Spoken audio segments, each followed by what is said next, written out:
Hi there, welcome to HEOT Mum. I'm connecting today from my childhood home in Cape Town, and it's so wonderful to be here.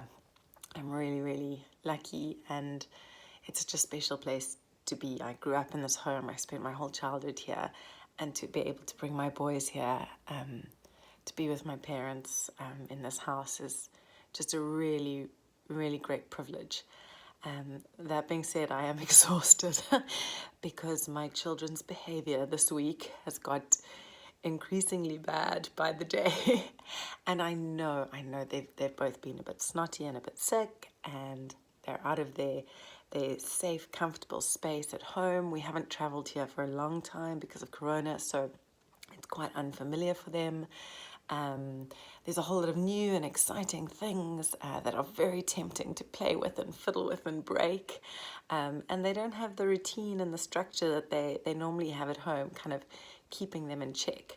But what's been happening is that I've just been getting more and more upset and more dysregulated myself as I try and sort of change their behavior and improve their behavior.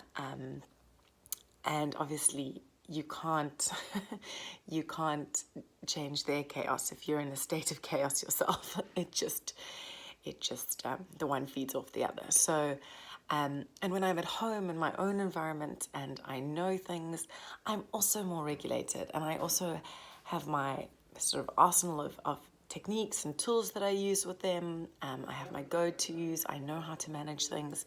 So it's been quite a challenging week.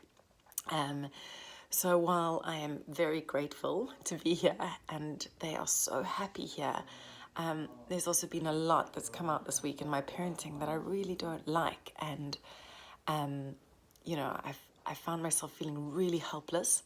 I found myself querying if gentle parenting actually works, because my children seem to not respect me at all. They don't listen to me, and I find myself grabbing in the dark for something and feeling like fear and punishment is the only thing that's going to change their behavior. So my mom said to me, she said, just be calm, Rachel, just pause. So that's what I've been trying to do, and it's led to a lot of reflection today. So the first thing I've had to accept is that the idea of control is a complete fallacy anyway. And I cannot control my children's behavior. They are the only ones who can decide what they decide. And with that comes the acceptance that I'm not responsible for their behavior. And I know that sounds quite contrary to what we think as parents, but the truth is I am not responsible for my child breaking my mother's plants. I can ask my children not to, but I am not responsible if they do. And once I can accept that I'm not responsible, I don't have to have all the embarrassment and anger and discomfort that comes with that. And the truth is that they are my mother's plants, and if my boys break them, it is her role and her place to reprimand them for it. And I think what I've been trying to do is trying to manage everyone else's expectations, or what I believe to be everyone else's expectations of them, which is actually not very fair because my parents are ridiculously generous in their approach to my children damaging their house and things. So I've had to just accept that I am not responsible, that they are going to make the choices they are going to make, and there will be consequences to those choices. And I have to accept that if my parents want to implement those consequences, that's their choice too. So that's the first one. The second thing that I've really reflected on is, why does it matter so much to me? Why do I worry so much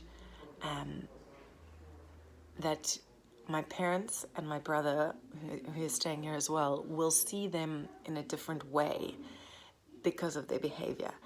And I think as a parent, you want people to see the best in your children. You want them to see them at their best. But we love our children unconditionally. We love them when they're whiny. We love them when they're brats. We love them when they break things. We still love them. So it made me reflect on the fact that quite possibly I haven't really accepted that my family will love my children unconditionally. And it doesn't actually matter. And if I can't accept that, well, then there's a huge fear whenever they break something or damage something. And if I don't accept it, how can I expect my children to accept it? So going forward, my approach is going to try to be accepting that my children will make the decisions they make, and I will help them with the consequences, and I will be there to deal with the consequences alongside them, but that it is their choice.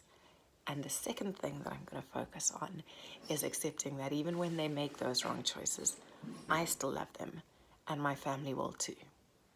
Anyway, I hope my musings and my reflections in some way help you. I know it can be a very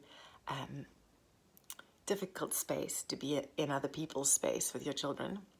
So I hope that this helps people with, school holidays and Easter holidays and, being around at that time of year at the moment.